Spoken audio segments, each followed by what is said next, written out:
ॐ सहना भवतु सहनौ भुनक्तु सह वीर्यं करवावहै तेजस्विनावधीतमस्तु मा विद्विषावहै। ॐ शान्ति शान्ति शान्ति।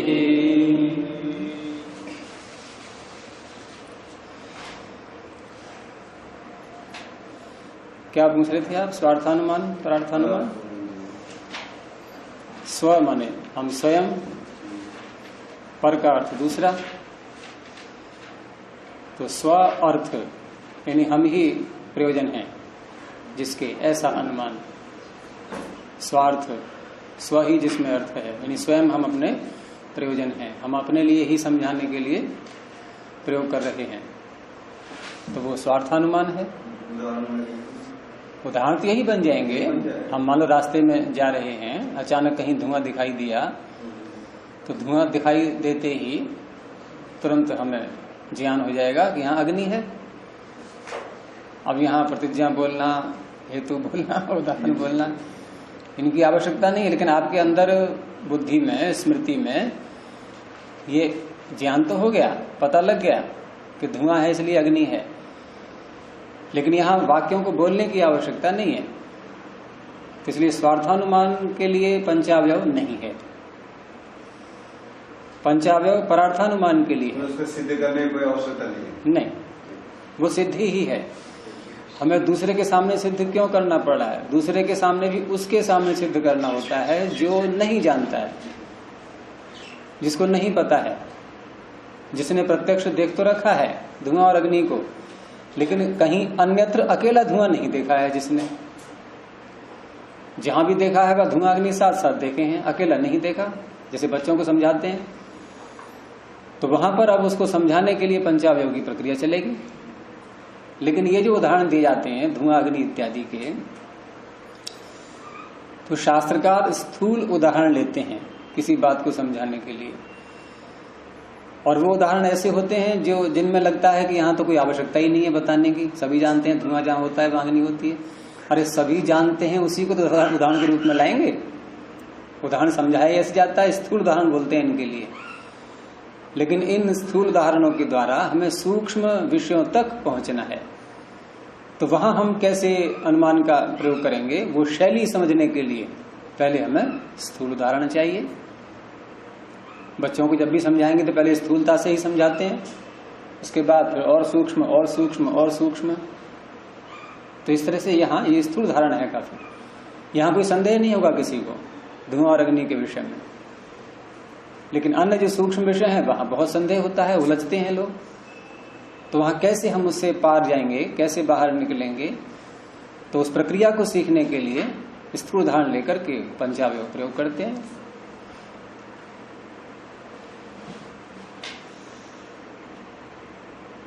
तो हेत्वाभासों का जो प्रकरण चल रहा था, उसमें काफी विस्तार से हमने अन्य बातों को देख ही लिया। 2-3 दिन हो गए चलते हुए उसको। अब आगे थोड़ा बढ़ाते हैं आज। तो सव्यभिचार, विरुद्ध, प्रकरण सम, साध्य सम और कालातीत, 5 प्रकार के हेत्वाभास। उनमें से सव्यभिचार देख लिया। अब उसके बाद दूसरा हेत्वाभास है विरुद्ध हेत्वाभास। तो उसका सूत्र बोलेंगे सिद्धांतम अभ्युपेत्य तद विरोधी विरुद्ध। सिद्धांतम अभ्युपेत्य, सिद्धांत को स्वीकार करके, अभी उप आगे हाँ इण गतो स्वप्रत्यय। तो इण धातु गति अर्थ में आती है, ज्ञान गमन प्राप्ति, प्राप्ति अर्थ में, और उप और लगा दिया अपने समीप में, हमारे अंदर तक। पहुंच रहा है विषय वो, और अभी चारों ओर से। तो इस तरह से जिस मान्यता को हमने अपने निश्चयात्मक रूप में धारण कर लिया है, जिसको स्वीकार कर लिया है, इसलिए स्वीकार अर्थ बोल देते हैं इसका संक्षेप में। और सिद्धांत का तात्पर्य जो हमारी मान्यता है, यहाँ सिद्धांत से आपको ये अर्थ नहीं लेना है कि वो बिल्कुल तात्विक ज्ञान है, इस अर्थ में नहीं लेना सिद्धांत के लिए। स्वीकार किया वो गलत भी हो सकता है, लेकिन गलत तो बाद में होगा जिस समय वह वक्ता उस बात को बोल रहा है, वह उसको मान रहा है, स्वीकार किया और विचार के लिए सामने दूसरे के सामने उसको प्रस्तुत किया जा रहा है। लेकिन उस समय उसकी वही मान्यता है, उस समय तक वही मान्यता है, हो सकता है खंडित हो जाए आगे। तो इस दृष्टि से उसके लिए वो सिद्धांत ही है। अब किसी सिद्धांत को किसी ने स्वीकार कर लिया है और स्वीकार करके पंचावयव प्रस्तुत भी कर दिया, लेकिन बातचीत होते होते होते बीच में ही उसने ऐसा हेतु प्रस्तुत कर दिया जो उसके सिद्धांत के विरुद्ध जा रहा है, जो उसकी मान्यता के विरुद्ध जा रहा है। हो सकता है उसकी मान्यता प्रारंभ में जैसा उसने माना था उस समय सही मान रहा था वो, लेकिन बातचीत होते होते होते उसने देखा कि मेरी मान्यता तो खंडित हो रही है अब, और ये गलत हो रही है। वो गलत समझ भी रहा है, अब समझने लगा उसको बात होते होते, तो उसने तुरंत ही पैंतरा बदलते हुए ऐसा हेतु ला दिया जो अब सही है, लेकिन सही है, सही तो है, लेकिन उसकी कथित मान्यता के विरोध में है, उसके सिद्धांत के विरोध में है। तो ऐसे बीच में कोई परिवर्तन नहीं कर सकता। अगर वाद चल रहा है तो कोई बात नहीं है, बाद में तो वो स्वीकार कर लेगा कि हाँ मैंने गलत प्रतिज्ञा रख दी थी, वहां तो स्वीकार कर लेगा। लेकिन यहां पर हेत्वाभासों का प्रकरण चल रहा है ये, और हेत्वाभास भी वो जो जानबूझकर प्रयोग किए जा रहे हैं। गलती से हेत्वाभास बोलेंगे तो उसमें तो कोई बात नहीं है, वो भी हो सकते हैं, उस दृष्टि से भी हमें समझना है इसको। लेकिन जल्प इत्यादि के प्रकरण में यदि कहीं पर किसी ने अपने सिद्धांत को बदल दिया तो वहां तो निग्रह स्थान में आ जाएगा वो।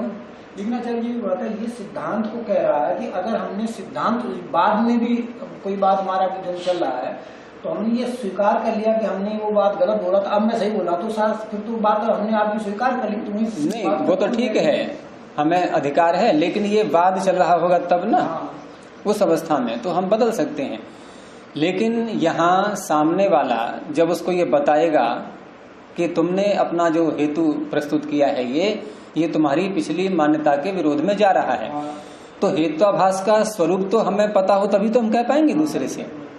हेत्वाभास का स्वरूप तो समझना ही है, तो वो समझने के लिए ये सूत्र है। यानी कैसा हेत्वाभास हो सकता है ये, अर्थात ये विरुद्ध हेत्वाभास कैसे बनेगा, कब बनेगा, तो वो यहाँ पर जो स्थिति है वो बता रहे हैं। और अगर वो ये कहता है कि ठीक है मैं पिछली मान्यता को, प्रतिज्ञाओं को अपनी बदल रहा हूं, बदल रहा है, तो अब उसके बदले हुए हेत्वाभास को, हेतु को अब हेत्वाभास नहीं कहेंगे, अब इसको हेतु ही कहेंगे, क्योंकि उसने प्रतिज्ञा अपनी बदल दी, सिद्धांत बदल दिया, उसको मान चुका है वो, तो ये सद हेतु ही बन जाएगा। मुझे सबको हो रहा है सिद्धांत ही हमने बदल दिया तो फिर हमारे सिद्धांत में आ गया ना, सामने वाले हमारे सिद्धांत में आ गया, तो आ गया तो निर्णय हो ही जाएगा, फिर तो निर्णय हो ही जाएगा, है ना। लेकिन अगर जल्प की श्रेणी में है, वो जल्प कथा चलने लगी है और उस अवस्था में उसने सिद्धांत बदल दिया, और ये सोच करके कि सामने वाला मेरी बात को पकड़ नहीं पाएगा, तो उस अवस्था में यदि पकड़ में आ गया तो निग्रह स्थान में आ जाएगा। तो इसीलिए भी जानना जरूरी है ताकि हम दूसरे के तो हाँ, तो जानकारी पूरी करनी होगी कि विरुद्ध हेत्वाभास कौन सा होता है। तो तद विरोधी विरुद्ध, उसका विरोधी है। किसका विरोधी? जो सिद्धांत हमने स्वीकार कर लिया है उसका विरोधी है ये एक ही वक्ता के लिए है। एक वक्ता जिस सिद्धांत को माने हुए है उसके अपने ही सिद्धांत के विरोध में बोल रहा है, दूसरे के सिद्धांत के विरोध में नहीं, अपने सिद्धांत के। पूर्व में जो सिद्धांत माना हाँ, उसका विरोधी, वो विरोधित्वाभास बनेगा। तो उसी का भाष्य में व्याख्या करते हैं कि तम विरुणद्धि इति तद विरोधी, उसकी व्युत्पत्ति कर दी। जो उसका विरोध करता है। किसका विरोध करता है? जो सिद्धांत स्वीकृत है उसका जो विरोध करता है, तो तद विरोधी वह विरोधी कहलाएगा उसका। अर्थात और खोला उसके लिए कि अभ्युपेतम सिद्धांतम व्याहंति इति, स्वीकृत सिद्धांत का वो व्याघात करता है, उस पर चोट पहुंचा रहा है, व्याहंति इति। अब उदाहरण उसका दे रहे हैं। यथा, जैसे अब यहां जो उदाहरण आ रहा है ये उदाहरण हेत्वाभास वाला है। सिद्धांत क्या है वो आगे बताएंगे। बात समझ में आ गई? यहां जो उदाहरण दे रहे हैं, प्रारंभ जहां से किया इन्होंने, क्योंकि सूत्र हेत्वाभास का चल रहा है ये, तो हेत्वाभास जो विरुद्ध हेत्वाभास कैसे बनेगा वो बात पहले बोल दी है। और कौन से सिद्धांत के विरुद्ध जा रहा है हेत्वाभास, ये वो सिद्धांत आगे बता देंगे। ठीक है ना? व्याहंती का तात्पर्य उसको चोट पहुंचाना, मारना। हन धातु किस अर्थ में आती है? मारने अर्थ में। तो व्याघात, चोट पहुंचाई जा रही है अपनी ही मान्यता पर। जैसे कहते हैं ना कि अपनी कही हुई बात को ही काट लिया, वदतो व्याघात। पहले कुछ कहा, अब उसके विरोध में बोल रहे हैं, अपनी ही बात का खंडन करने लगना, ये व्याघात है। तो स्वयं विकारो व्यक्तेरपैति, ये प्रतिज्ञा है। अयम विकारः, यह विकार। विकार किसे कहते हैं? उत्पन्न पदार्थ। विकृति, यहां विकार का अर्थ खराब हो गया है नहीं। ये भोजन में विकार आ गया, शरीर में विकार आ गया, मन में विकार आ गया। दूध का विकार दही, तो दूध का विकार दही है, दही खराब थोड़े है, विकार है ना। हाँ, तो विकार का अर्थ होता है प्रकृति से परिवर्तित हुई वस्तु, विकृति रूप में आ गई है, बनी हुई वस्तु। विकृति, विशेष रूप से रचना। कृति माने रचना। कृति और कार एक ही अर्थ में है। और वी का अर्थ विशेष रूप से, एक विशेष रचना सामने आ गई, वो विकृति है। लेकिन लोक व्यवहार में हम विकृति या विकार का अर्थ दुर्गुण के रूप में लेते हैं। बिगड़ी हुई वस्तु को बोलते हैं, अरे इसमें तो विकार आ गया। मानसिक विकार, तो ये विकार इस अर्थ में लेते हैं, वो अर्थ नहीं यहाँ। क्योंकि ये जो सांख्य में जो 24 तत्व हैं, उसमें पुरुष को हटा दें, वो तो मिला के 25 बनते हैं। तो उन 24 तत्वों में 3 भाग कर दिए गए हैं उनके। एक प्रकृति है, प्रकर्षेण क्रियते अनया इति प्रकृति ही, जिससे कुछ बनाया जाता है और जो किसी से नहीं बना है, जो स्वयं किसी से नहीं बना लेकिन अब उससे कुछ बनाया जाएगा, तो उसे कहेंगे प्रकृति। वो तो एक है बस, जिसको हम सत्वर स्तंभ बोलते हैं, वो एक ही है, वो संख्या में अनेक नहीं है। एक जैसी कह लो, संख्या में अनेक तो परमाणु बहुत सारे हैं, सत्वर स्तंभ अनंत हैं, लेकिन वो सब, उनका और विखंडन नहीं होगा, तो सब एक प्रकृति जाति के रूप में आ गए। वो सब प्रकृति हैं, वो किसी से बने नहीं और उनसे सब कुछ बनेगा। तो इसलिए उसको तो कह दिया प्रकृति, वो एक हो गए। अब 24 में कितने और रह गए? 23 और रह गए। अब 23 में 7 ऐसे हैं जो प्रकृति भी हैं और विकृति भी हैं,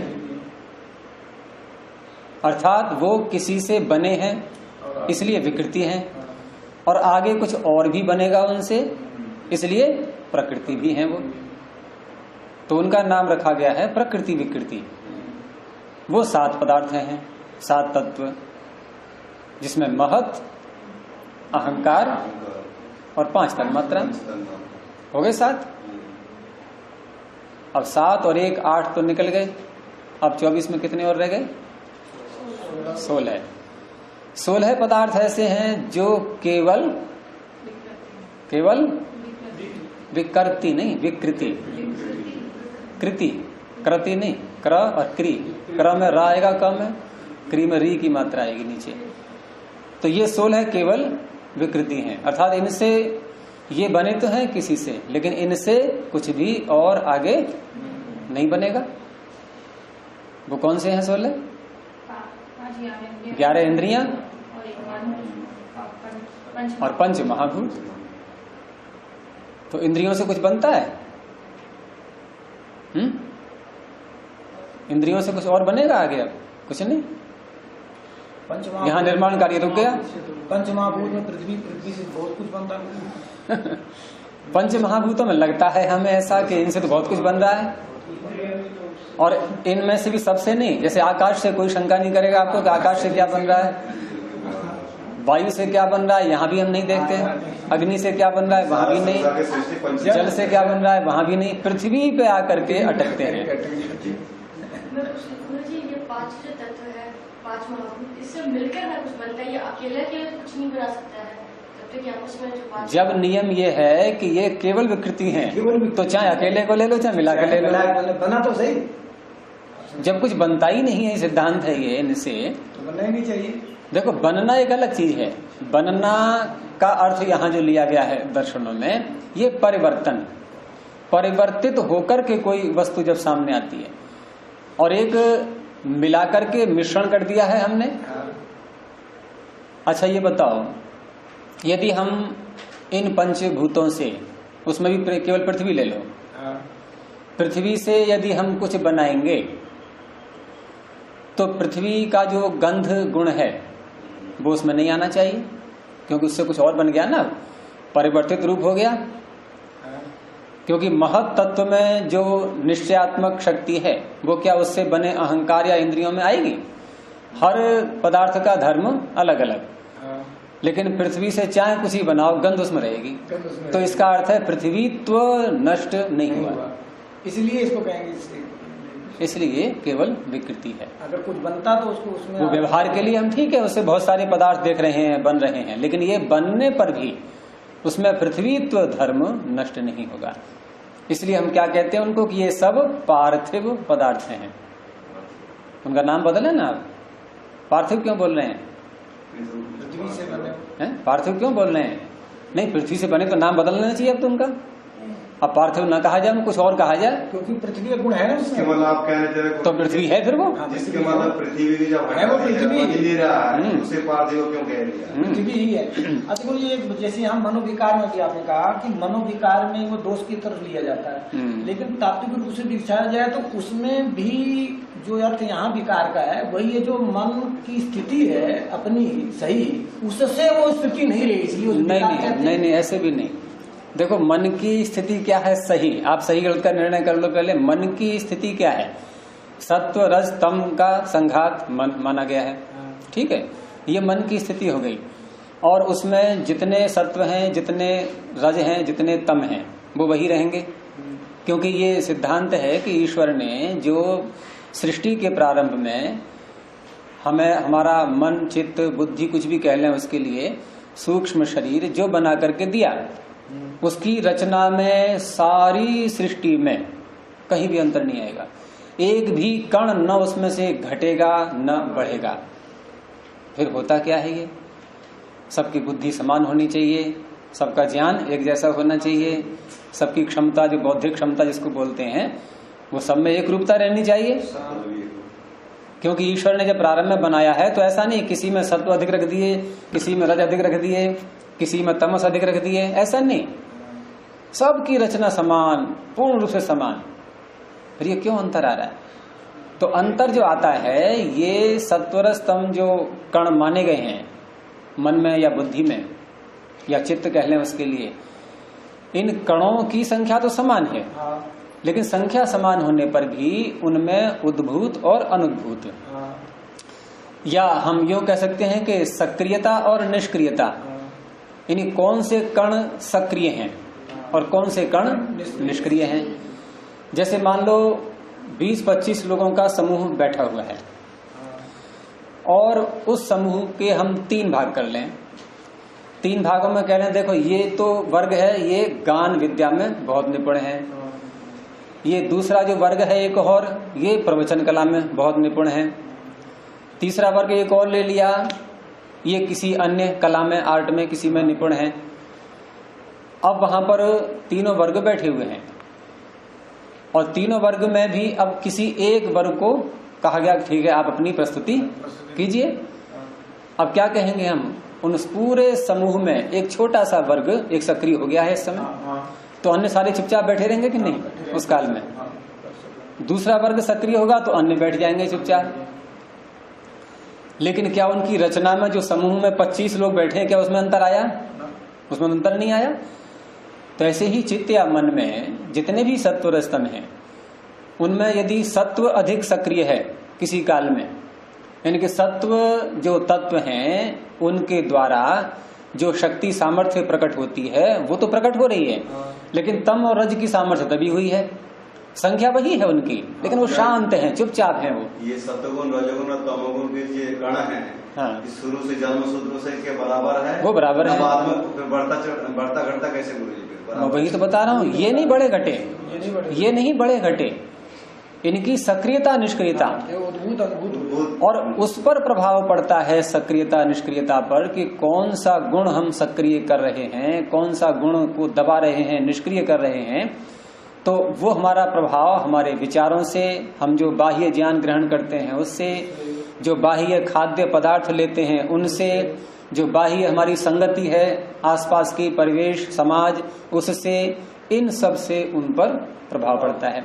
या कोई पिछले कर्मों से, प्रारब्ध जो कर्म है उनमें से कोई विशेष कर्म फलीभूत होने वाला है, वो फल देने को तैयार है, इसमें फलोन्मुख हो रहा है, तो उस अवस्था में हमारे सत्व रजतम जो 3 प्रकार के कण हैं मन में, उसमें कौन सा सक्रिय निष्क्रिय होना है उसके आधार पर भी है। काम ईश्वर ही करेगा। कर्माशय के बीज है, कर्माशय हैं? कर्माशय के बीज है ना। हाँ, कर्माशय का प्रभाव भी कोई विशेष कर्म ही कह रहा हूँ, विशेष कर्म फलीभूत होने वाला होता है। मनोविकार क्यों कहे, मतलब इसके विकार तो विकार शब्द इसीलिए प्रयोग कर दिया गया है कि वास्तव में चित्त की रचना, इसको कहा गया है कि प्रख्या प्रवृत्ति स्थितिशीलम, ठीक है, लेकिन प्रख्या रूपम ही चित्त सत्वम, ये शब्द आपको बार बार सुनाई देगा कि वास्तव में चित्त है ये प्रख्या रूपी ही है, प्रख्या रूपी ही है। वास्तव में है का तात्पर्य कि चित्त मिला है हमें भोग अपवर्ग को संपन्न करने के लिए। तो ये संपन्न करने के लिए मिला है, तो अपवर्ग संपन्न कब होता है? जब उसमें सात्विक धर्म उभरे हमारा, यानी कि सत्व गुण क्रियाशील रहे, सक्रिय रहे, उभरे हुए रहे, तो वास्तव में तो चित्त की रचना ऐसी ही है। दूसरी बात कि जिस गुण की प्रधानता होगी, जिस तत्व की प्रधानता होती है, प्रधानता का तात्पर्य अधिकता, जिस तत्व का आधिक्य होगा उसके नाम से उसका नामकरण हो जाता है।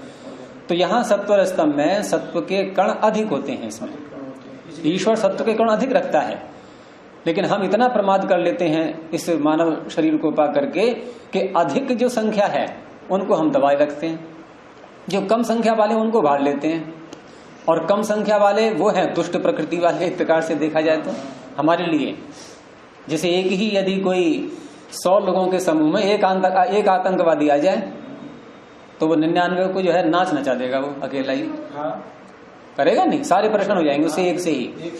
किसी एक को हटाओ तो शांति हो जाएगी, यानी एक ही अशांति पैदा किए हुए। तो तमस कम होने पर भी जब ये सक्रिय होते हैं उससे बढ़कर भी कोई आ गया तो वो सारे शांत हो जाएंगे, आतंकवादी से भी बढ़कर दबा देगा।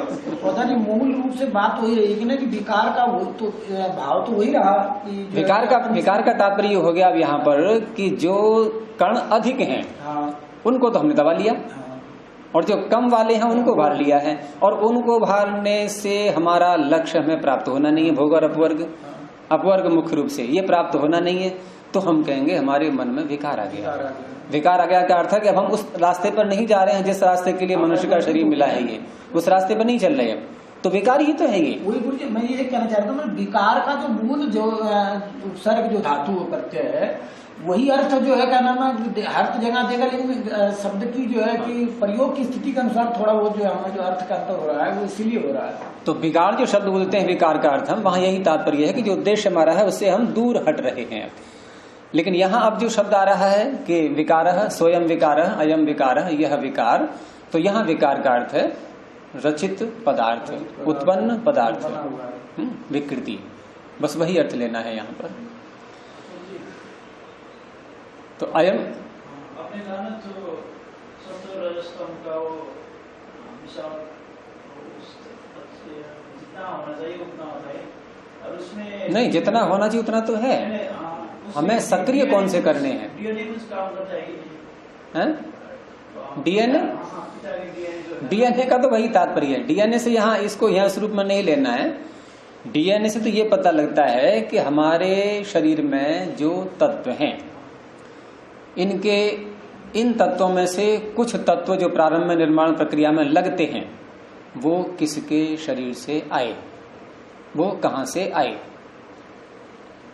और जहां से आए हैं वो, तो जो धर्म लेकर के ये आए हैं वो धर्म जहां से आए हैं जिसमें से आए हैं उसमें ही मिलेगा वो। इस तरह से डीएनए से हम पता करते हैं उसके उद्गम स्रोत का, मूल का। ये वो तात्पर्य है यहाँ पर। यहाँ डीएनए से तात्पर्य उसकी रचना में घटक तत्व कितने हैं उनसे नहीं है। दुनिया में अरबों लोग हैं, तो सबका डीएनए अलग अलग होता है, इसलिए कि सबके संस्कार अलग अलग, सबके स्वभाव अलग अलग। इतनी वैरायटी जो है, इतनी वैरायटी भगवान के पास है, मतलब कैसे है ये? यहाँ तो अरबों लोग हैं ना, इसलिए कि हम नैमित्तिक ज्ञान भिन्न भिन्न प्राप्त करते हैं हर शरीर में आकर के, हर बार यही होता है। अब पिछले शरीर में हो सकता है ये न्याय दर्शन तुम्हें सुनने को न मिल रहा हो, यहाँ सुनने को मिल रहा है, अब डीएनए बदल जाएगा अगली बार का डीएनए अब बदल जाएगा। एक शंका और मेरी, जैसे अभी मन वाले चल रहे थे ना, ऋषि ज्ञान 70 का लिखते हैं कि तमोगुण से उठ करके रजोगुण में, रजोगुण से सतोगुण में, सतोगुण से ऊपर उठ करके तब वो ये फिर परबला की जाएगा फिर वो। हाँ, तो तब वो साधना की बात बताए, मतलब जब हमारी समाधि को असल में जाएंगे तभी जाएंगे जब तीनों गुणों से ऊपर। हाँ, तो उठने का अर्थ क्या है? हमने उसको भी शांत किया, तमस को शांत किया, ये ज्ञान से ही शांत होने सारे, प्रतिपक्ष भावना से ही शांत होने सारे, शांत कर दिया है, समाप्त नहीं किया, कण उतने ही हैं, लेकिन उनको जो है बिल्कुल निष्क्रिय कर दिया है। फिर रजस को भी शांत कर लिया।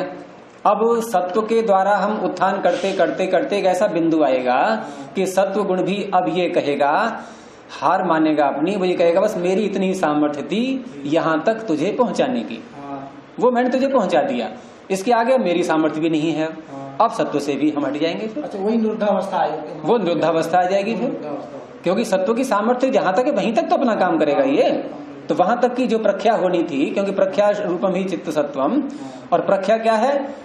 चित्त में जो सत्व गुण है, सत्व कण है, इनका काम अंतिम क्या है? अंतिम बिंदु क्या है इनका? अंतिम बिंदु है कि चित्त और पुरुष इन दोनों को अलग अलग दिखा देना, बस यहाँ तक कार्य होता है इनका। और यहाँ तो यही निकला जो डीएनए के हम प्रयास करके बदल सकते हैं। हाँ, बदल सकते हैं। अगर बदल नहीं सकते हैं, सबके एक जैसे ही होंगे, तो फिर सारे सृष्टि में हमारे वही डीएनए, फिर कभी मुक्ति प्राप्त नहीं कर सकते, क्योंकि वही रहेगा हमेशा हमारा स्वभाव। फिर ये नैमित्तिक ज्ञान जो प्राप्त कर रहे हैं इससे कुछ भी नहीं होने वाला, हम तो वही के वही रहने वाले हैं हर काल में। आचार्य जी, कुछ लक्षण जो होते हैं बच्चे में वो जेनेटिक होते हैं, अनुवांशिक। हाँ, आनुवंशिक। हाँ, आनुवंशिक। तभी तो माता पिता जब किसी जीवात्मा को भेजता है किसी परिवार में, तो वहां उसके कर्माशय के अनुरूप देखता है कहाँ अधिक मैच खा रहा है, मेल हो रहा है जहाँ, तो वहां भेजेगा वो। और इसीलिए गृहस्थियों को निर्देश दिया जाता है ये कि अगर तुम्हें उत्तम आत्मा चाहिए कोई, क्योंकि परमात्मा के पास कोई कमी नहीं है आत्माओं की, थोक के भाव में है उसके पास, बहुत है, बुलटेल में चाहे कितने ही ले लो उससे। तो उत्तम आत्मा यदि चाहिए तो हमें अपने ज्ञान के स्तर को बढ़ा लेना चाहिए। और जब ईश्वर देखेगा कि हाँ इस परिवार में ज्ञान का स्तर बढ़ गया है, तो ऐसा माता पिता उस जीवात्मा का बनाएंगे, वो वहां भेजेंगे वो। और अगर ज्ञान का स्तर गिरा लेंगे हम, तो फिर ऐसा ही जीवात्मा भेजेंगे जो खराब कर्माशय लेकर के तैयार बैठा हुआ है आने को, वो वहां भेज देंगे। भगवान की फ्री कई बार तो अच्छे इंसान जो होते हैं वो बहुत गलत स्थान में क्षणिक क्रोध जो होता है। हाँ, परिवर्तन बाद में हो जाता है। पूर्व जन्म का कर्माशय हुआ क्या? नहीं, पूर्व जन्म के कर्माशय से गलत कर्म करने वाली बात नहीं है। पूर्व जन्म के कर्माशय से सुख दुख भोगने वाली बात तो बहुत अलग है, लेकिन कोई गलत कर्म में प्रवृत्ति हमारी होने लगे ऐसा नहीं। वो संस्कार काम करते हैं, वो संस्कार उसमें माता पिता बहुत ज्ञानी होते हैं लेकिन बच्चे पागल होते हैं कुछ। हैं। कभी-कभी ऐसा भी होता है, माता पिता बहुत ज्ञानी है लेकिन बच्चे पागल हैं। हाँ, योग हाँ, उसमें कर्माशय जो है ना, कोई फलीभूत होने वाला होता है तो वो भी संभव है, पुराने संस्कार। लेकिन ये इतना गहन विज्ञान है ये, उसमें एकदम ऐसे निर्णय पूरे पूरे हो नहीं पाते हैं।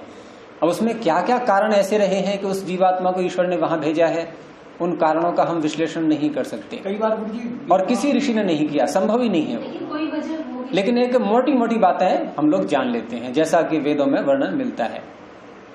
नहीं, भगवान ने अगर ऐसा किया कि बहुत अच्छे माता पिता सज्जन है और बेटा बिगड़ जाता है, बिगड़ा हुआ होता है।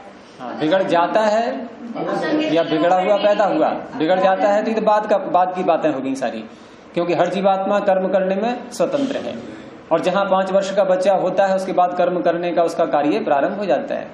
अब उसके बाद जो है वो अपना क्या क्या परिवर्तन करेगा अपने कर्मों के माध्यम से।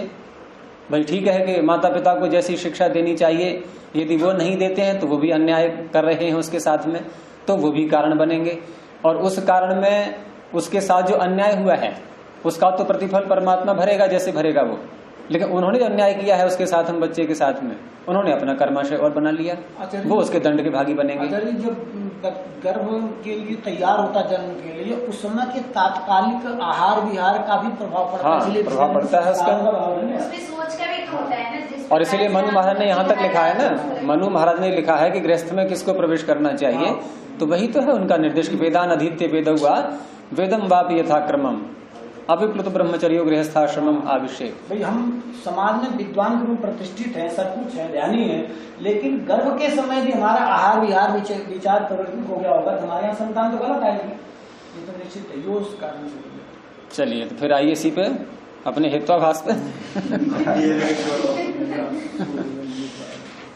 तो यहाँ उसने वाक्य ये बोला कि अयम विकार व्यक्ति है अपैति, कि ये जो विकार है, बनी हुई वस्तु, उत्पन्न वस्तु, ये व्यक्ति है अपैति, ये अपनी व्यक्ति से, व्यक्ति का तात्पर्य अभिव्यक्ति, जो उसका स्वरूप हमें सामने दिखाई दे रहा है, घड़ा हमारे सामने रखा हुआ है, ये घड़े का जो प्रकट होना है हमारे सामने, ये क्या है? व्यक्ति। व्यक्ति किसे कहते हैं? मनुष्य को।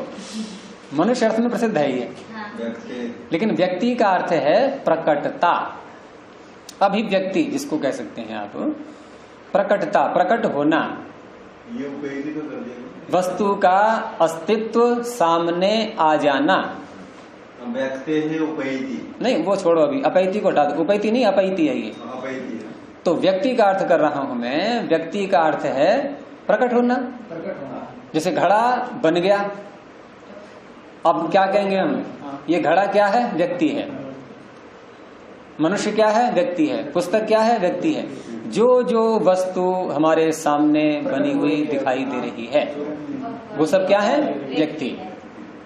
और सबको मिला दें तो समष्टि, समष्टि की इकाई व्यक्ति, व्यक्ति बोलते हैं उसके लिए, लेकिन व्यवहार में चल पड़ा व्यक्ति मनुष्य के लिए। और जबकि व्यक्ति शब्द स्त्रीलिंग का है ये, तो हमें क्या कहना चाहिए? यह देखो सामने वो व्यक्ति आ रही है।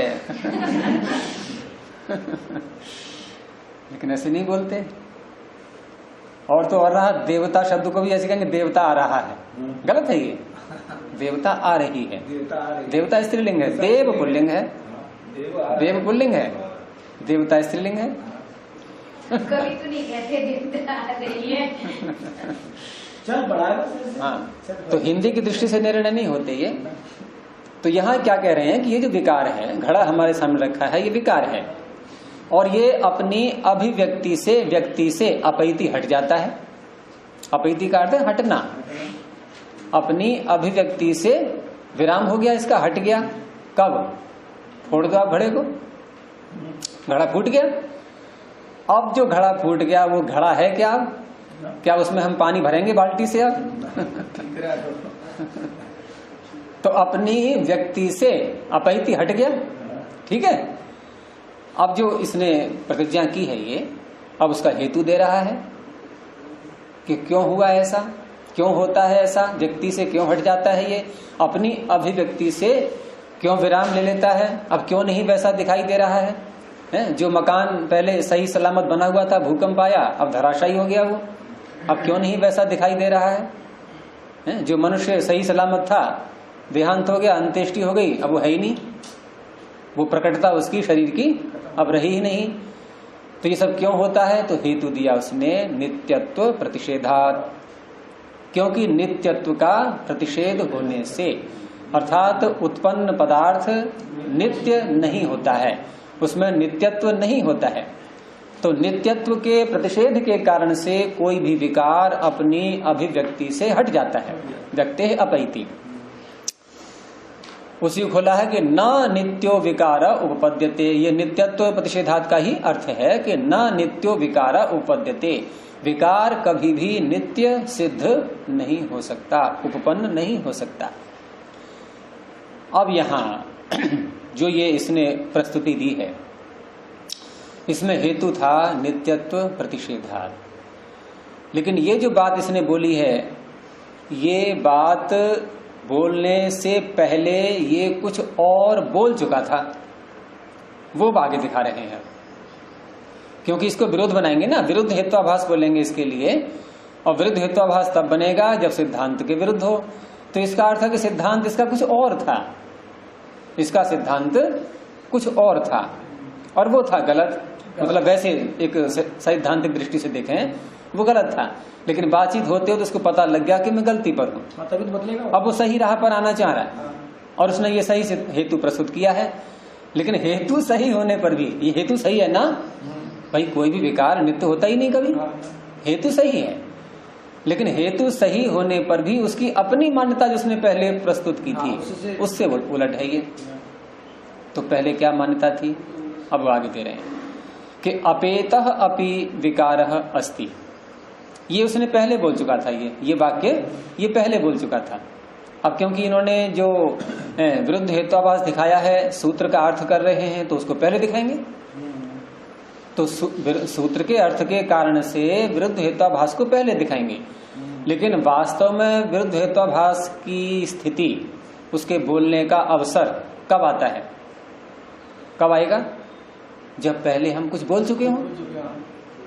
सिद्धांतम अभ्युपेत्य तद विरोधी विरुद्ध, तो सिद्धांत को स्वीकार किया है ना पहले, तब उसके विरोध हम बोले हैं। लेकिन यहाँ जो विरोध हम बोले हैं वो पहले दिखा दिया कि सूत्र का अर्थ करना है हमें, समझ में आ गया नहीं? अब सिद्धांत क्या था उसका, अब वो दिखा रहे हैं कि अपेतः अपि विकारः अस्ति।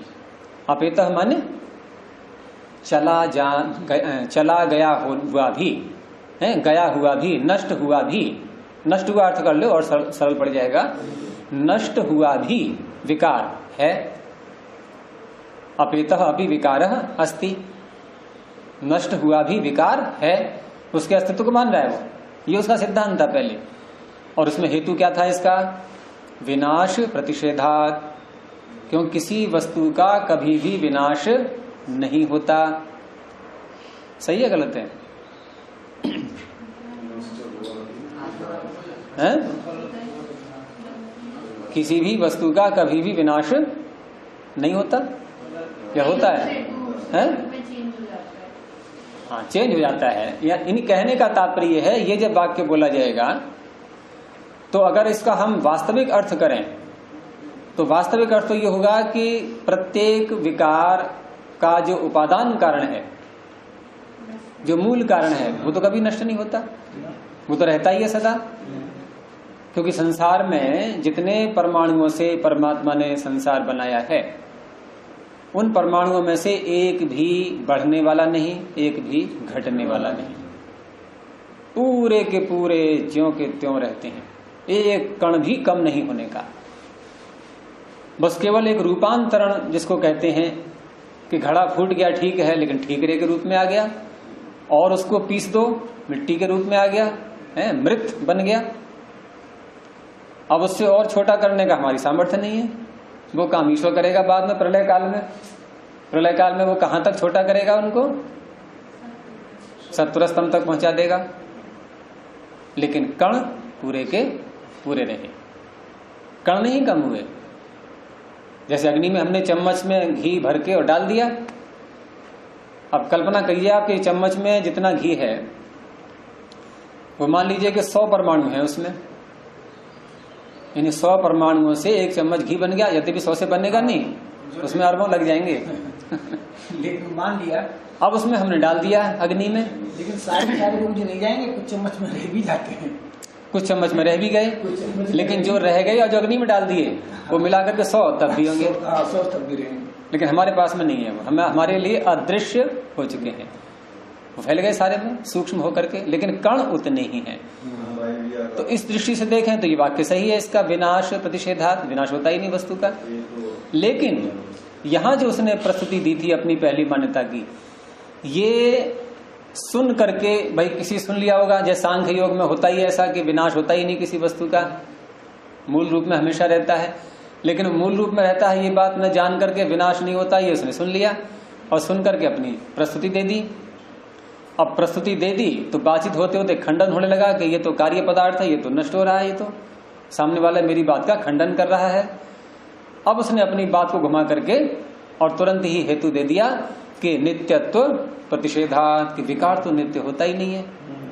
वो इस तरह से अपनी बात को रख रहा है ना सूक्ष्मता के बिना विचारे ही। हाँ, ऐसे कह दिए जब ये वस्तु बिना, क्योंकि पहले की जो उसकी प्रस्तुति थी वो इस रूप में ली जा रही है अब कि वो कार्य पदार्थों को नित्य मान रहा है। वो ऐसा मान करके तभी तो वाक्य बदला उसने, नहीं तो अपना हेतु क्यों बदला? अगर वो मूल कारण को लेकर के कह रहा है कि विनाश नहीं होता, तब तो उसको बदलने की आवश्यकता ही नहीं थी। उसने बदला ही इसीलिए है कि वो कार्य पदार्थों में घटाने लगा उसके लिए, और कार्य पदार्थों में घटा करके बात खंडित होने लगी। अब उसने हेतु बदल दिया। तो अपेतः अपि विकारः अस्ति विनाश प्रतिषेधात्, विनाश नहीं होता है न होने से, जो अपेत विकार है वो भी विद्यमान है, वो है, उसका अस्तित्व है, ऐसा उसने कहा। अब यहां समझा रहे हैं ये कि इसमें विरुद्ध हेत्वाभास कैसे बना,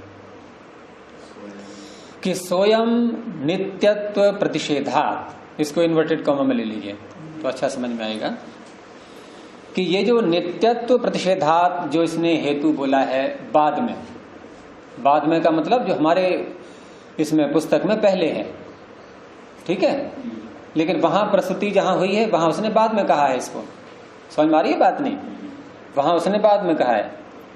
तो नित्यत्व प्रतिषेधात् ये जो हेतु है, इति हेतु व्यक्तेः अपेतोपि विकारः अस्ति, इसको फिर विपरीत अल्पविराम में ले लें, व्यक्तेः अपेतोपि विकारः अस्ति, ये जो उसकी मान्यता थी। इत्यनेन स्वसिद्धांतेन विरुध्यते, इसका जो अपना ये स्व सिद्धांत है, इस सिद्धांत से नित्यत्व प्रतिषेधात् हेतु विरोध में जा रहा है कि नहीं? मेरे तो सबको बड़ा अंतर मेरे में ये लाइन यहाँ से, न नित्यो विकारा उपपद्यते इति एवं हेतोर व्यक्तेर अपेतो अपि विकारो अस्ति, लाइन ठीक है, लेकिन हेतोर व्यक्तेर अपेतो से पहले जो आपने कुछ और बोला था कुछ और, काफी अंतर आ गया पाठभेद में। हाँ, थोड़ा सा नहीं, जैसे यहाँ हमने बोला अपेतोपि विकारो अस्ति विनाश प्रतिषेधात्, यहाँ तक सही है आपका? तो फिर क्या है आगे? यहाँ से बोले आप, अपेतोरपि विकारो अस्तित्यनेन स्वसिद्धांतेन विरुद्धते, तो ठीक है। इसी से पहले, अपेते से पहले वाली लाइन कुछ और, आप ठीक विनाश प्रतिषेधात् के आगे पढ़े। अच्छा, ये न नित्यो विकारा उपपद्यते इति एवं हेतुर व्यक्तेर अपेतो अपि विकारो। अच्छा, तो आपका है ये न नित्यो विकार उपपद्यते। हाँ, ये है। तो ये तो ऊपर आ गया ना। आज आप कहाँ बोल रहे हो? देखो मैं पढ़ रहा हूँ, यथा स्वयं विकार से पढ़ रहा हूँ, या प्रारंभ से ले लो, तम विरुणद्धि इति तद विरोधी अभ्युपेतम सिद्धांतम व्याहंति इति, ठीक है, मिलाते जाना। यथा स्वयं विकारो व्यक्तेरपैति नित्यत्व प्रतिषेधात् न नित्यो विकार उपपद्यते। अच्छा, ये लाइन यहाँ की है, ये ऊपर आनी चाहिए। फिर आपने कहाँ कर दिया? फिर है आगे अपेतोपि विकारो अस्ति विनाश प्रतिषेधात्। अब यहाँ से आगे चल रहे हैं हम कि स्वयं नित्यत्व प्रतिषेधात् इति हेतु। ये है आपके में? ये है। हाँ, बस इसी को करना था इन्वर्टेड कॉमा में, नित्यत्व प्रतिषेधात्। स्वयं हाँ, स्वयं के आगे जो है ना नित्यत्व प्रतिषेधात, तो स्वयं के बाद, हाँ स्वयं के बाद वाला, स्वयं के बाद पूरा शब्द क्या करो गुरु जी? स्वयं के बाद जो है आप विपरीत अल्पविराम में लेंगे, जो अंश वो है नित्यत्व प्रतिषेधात, इति को अलग कर दो, नित्यत्व प्रतिषेधात, ठीक है। इति हेतु, ये जो हेतु है जो उसने बाद में बोला है, ये हेतु व्यक्तेरपेतो भी विकार अस्ति, ये भी विपरीत अल्पविराम में ले लें है कि व्यक्ति से हटा हुआ भी, व्यक्ति से हट जाने पर भी अर्थात नष्ट हो जाने पर भी विकार अस्ति, विकार होता है। इत्यनेन स्वसिद्धांतेन, ये जो इसका अपना सिद्धांत था जो उसने पहले प्रस्तुत कर दिया था, उससे विरुद्धते, विरुद्ध हो रहा है, विरोध में जा रहा है। कौन सा हेतु? नित्यत्व प्रतिषेधात, ये हेतु, यह है विरोध में नहीं है उसके, क्योंकि जब उसकी मान्यता यह है कि पदार्थ नष्ट हो जाने पर भी वह विद्यमान रहता है, क्यों? विनाश न होने से, तो फिर ये कैसे कह पाएगा कि नित्यत्व प्रतिषेधात, ये विरुद्ध हो गया उसके। अर्थात वहां ये कहना चाह रहा है कि विकार नित्य होता नहीं है, और पहले मां कह चुका है वो कि नष्ट होने पर भी विकार रहता है, क्यों? कि विनाश नहीं होता। तो उसी को आगे बोल रहे हैं अब कि कथम, कैसे है ये विरुद्ध हेत्वाभास, कि व्यक्ति ही आत्मलाभ, व्यक्ति का अर्थ कर रहे हैं, व्यक्ति का अर्थ क्या है? आत्मलाभ, अपने अस्तित्व को प्राप्त करना, किसी भी वस्तु का अस्तित्व सामने आ जाना, यह है व्यक्ति। और अपायः क्या है?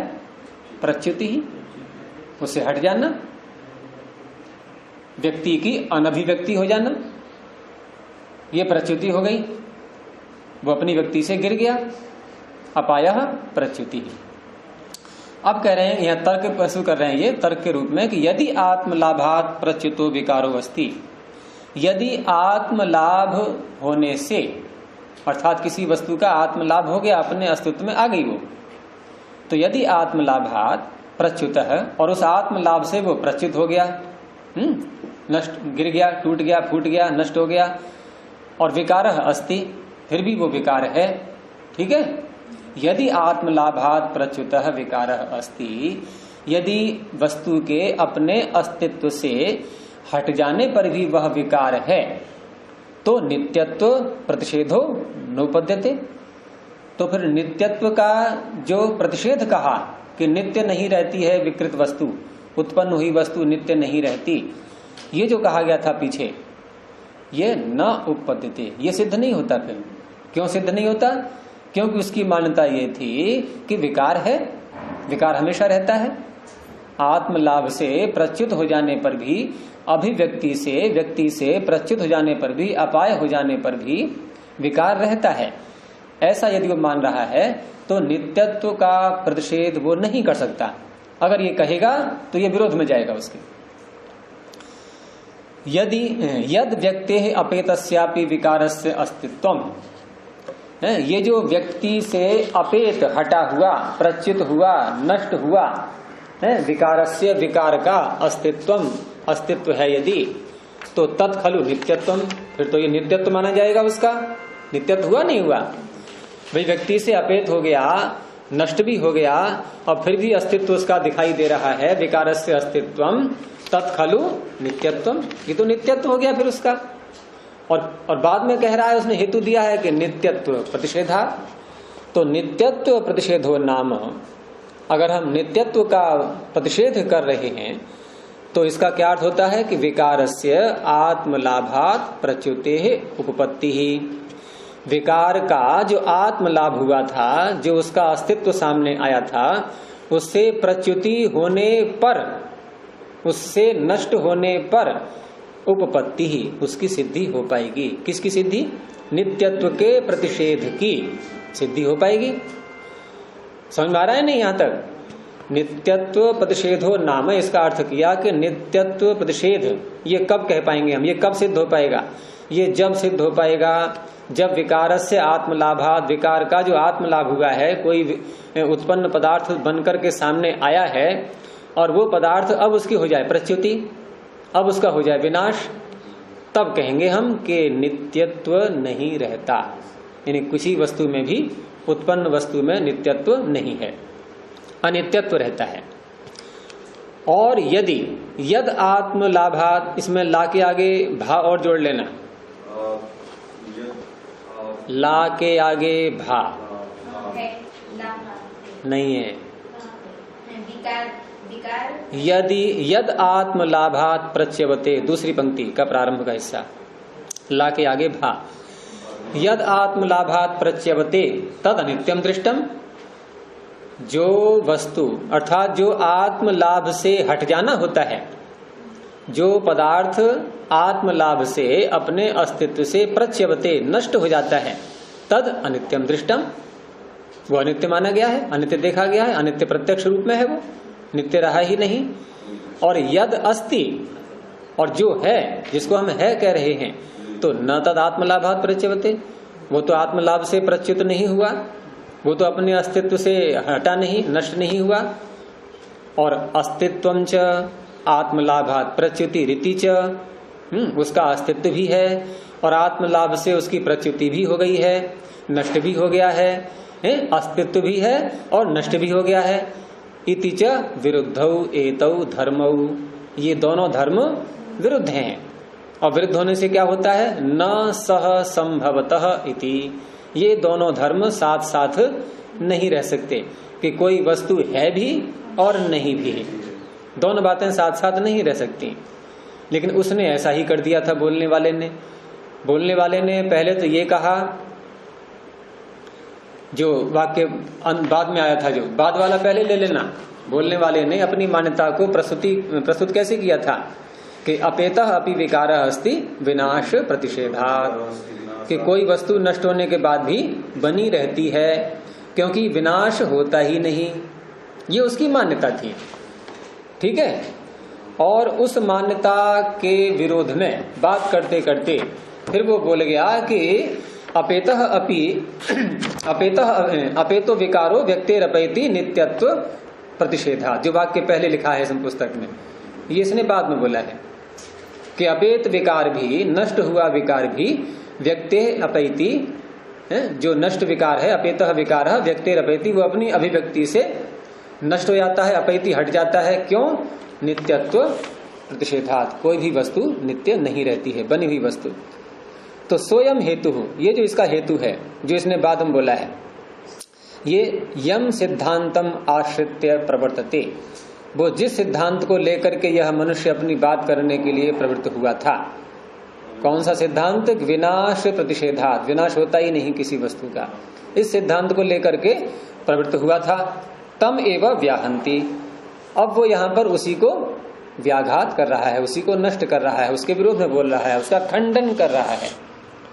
इसलिए ये विरुद्ध हेत्वाभास बनेगा, ये हेत्वाभास उसका स्वीकार नहीं किया जाएगा।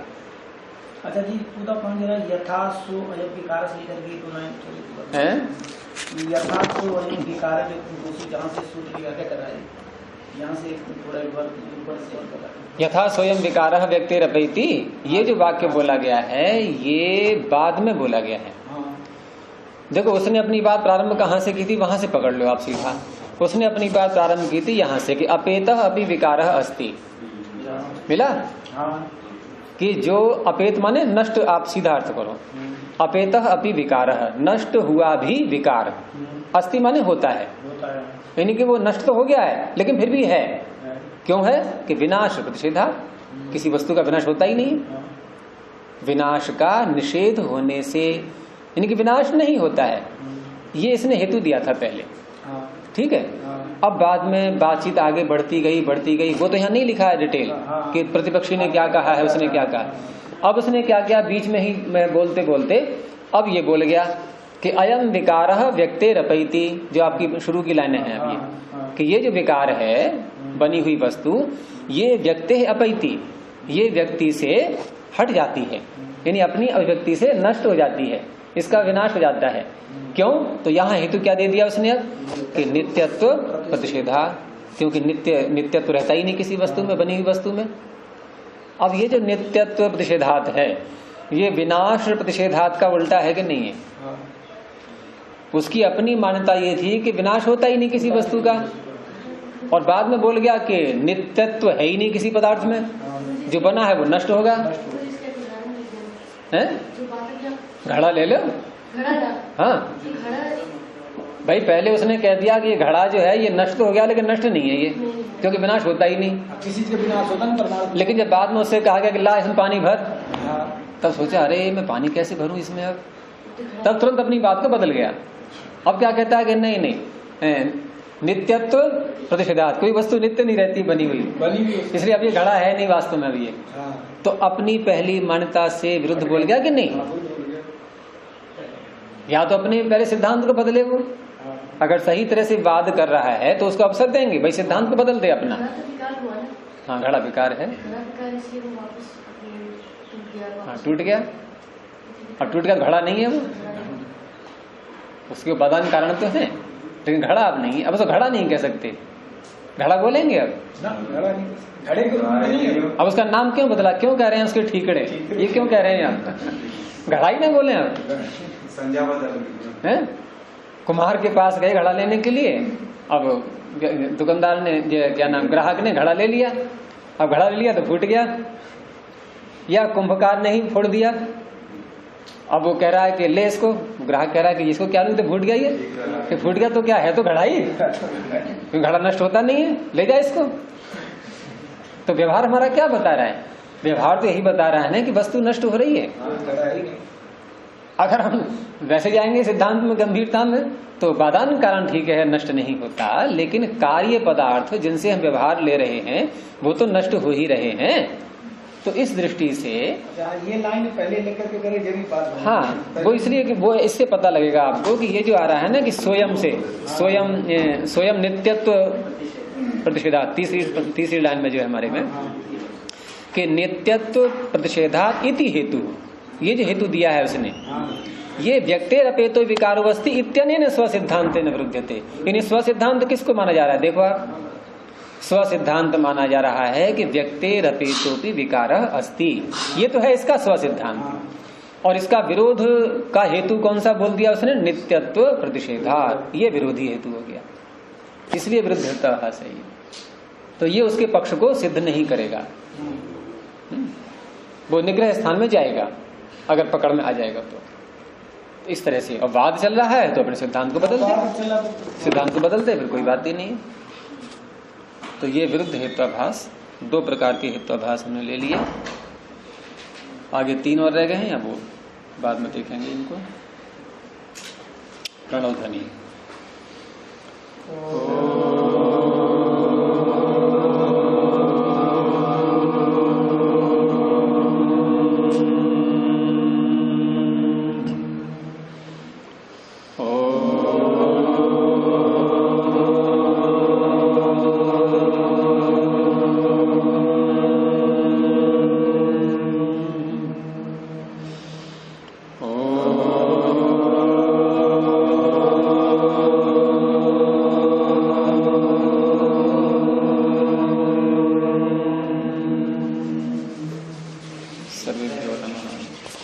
अगले बार